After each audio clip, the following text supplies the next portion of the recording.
xibaar yi mbokk yi benn ponk la li gën a fës ci bopp xibaar yi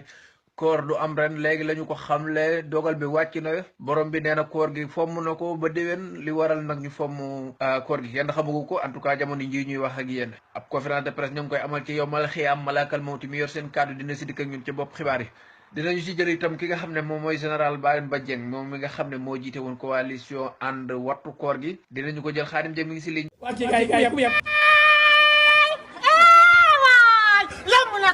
nu sakli ba jàmm la doogu doo retaan tuuti we tere kat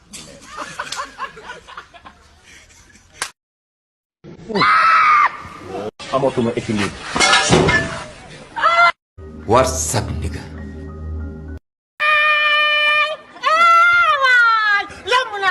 nu sakli ba jàmm la